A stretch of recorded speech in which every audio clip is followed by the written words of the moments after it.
My company almost went broke this year. Like, for real. And if you own a business, this might be your problem too. And the problem I'm talking about is tax.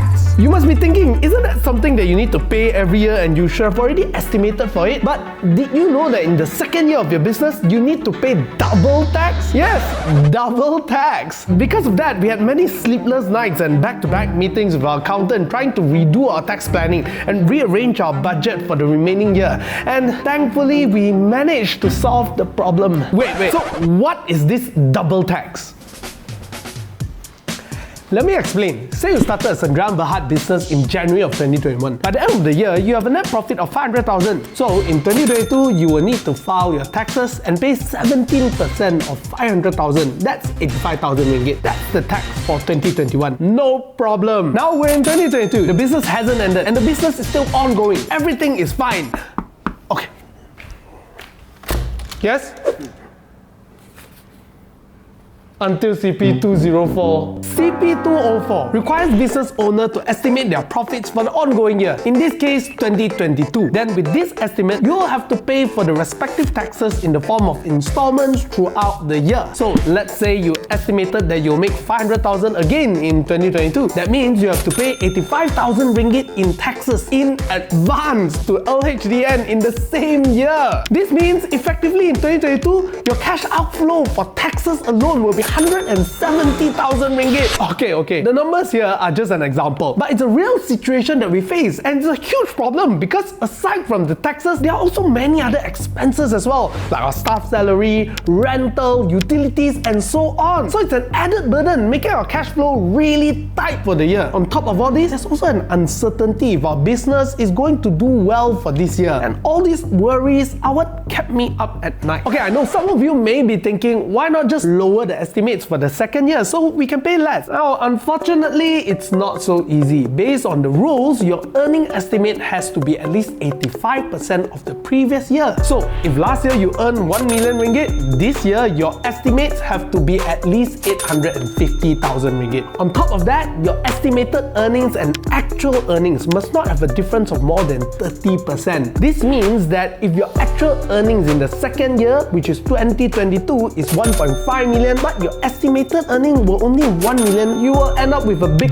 fat fine. If your business has enough cash reserve, good for you. But we know that most businesses in their early stages are usually cash strapped. Sometimes it's not that business owners are overspending. It could be that their business requires more investment. It could also be because of a bad year and the business is not doing as well as the previous year. This could lead to a difficult financial position for your business. And if you are in that position, you may need some external funding to help you through this situation. So there's two options you can go for, either equity funding or a business loan. Equity funding means that selling part of your business to a third party. It's a much longer and more complicated process that has a long-term effect. Personally, I don't think it's necessary just to pay for your taxes. The second option is to secure a business loan. However, it's often very difficult to get a loan from banks if your business is still at an early stage. And that's why you should pay attention to some government initiatives that could help you to secure some funding. Hey, YB, we always talk about business loan, and then we ask micro businesses and small businesses to go and get loan from bank.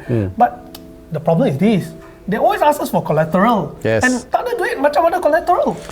Yeah, well, banks do need collateral for certain type of businesses. Some business you don't need, but many businesses you still do, especially the conventional type of businesses. So what we have done on the government side through our company called Syarikat Jaminan Pembiayaan Perniagaan, or SJPP, is to provide guarantees to mitigate that risk for the banks and also for the entrepreneur. We have provided a total guarantee of 46 billion ringgit so that we can support over 44,000 companies, so that the banks will then feel more comfortable to lend to these companies. Today, what we have done is we increased the guarantee limit another 10 billion ringgit for our SMEs. So this will actually help companies, like you say, when they need collateral, call SJPP, they will help give the guarantee to the bank so that you can get the loan. I want to emphasize that actually 1.8 billion ringgit has been provided just for the micro SME alone. This covers digital companies and gig companies as well.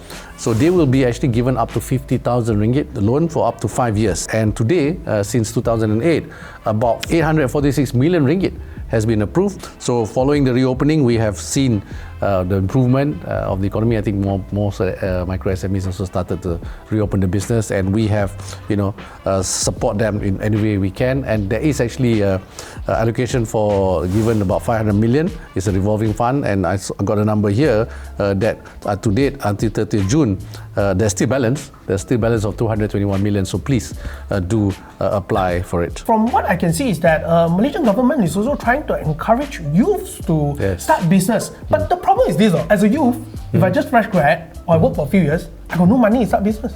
Are you a youth? I wish I am. Yeah. We are about the same age. We are both about the same age. Well, first of all, let me say I'm very happy that to see that youth get more involved in business, because it's, world has changed. Youth should not just look at being employed, but also being self-employed. We want to see more Malaysian becoming the next Steve Jobs of Jeff Bezos. I think it's important that the government must give support because they will need support, and the youth through the Semarak Niaga program. We actually have this program when we announced in the budget for this year. The total size of this program is 40 billion ringgit, and we also have a specific program to assist the youth. One such example is that through our National Savings Bank, Bank Simpanan Nasional, we will give youth 50,000 ringgit loan. You don't have to pay for the first 6 months, interest or principal, so that you can get started on your business. So that's one example, but you have to be below 30 years old, so we both don't qualify. So I don't qualify. Yeah. Regardless of whether it's a tax situation or a business recovering from COVID, or even if you're a youth who need some funds to kickstart your business, those are some government initiatives that could help you through it. For us, luckily we managed to get through this crisis without any external funding. Since we were already quite prudent with our cash flow from the start, we actually had enough cash reserve to pay for the necessary expenses. But this recent incident got me thinking actually how many businesses were caught off guard and got into a financial crisis. Personally, I think this exercise to collect advance taxes for businesses in their early stage can be improved, as it can potentially put new businesses in a difficult position. So if you guys are planning on to start a business, or you have just started your business, keep this problem in mind and always make sure that you have enough cash reserve or a credit line that can help you to stay afloat.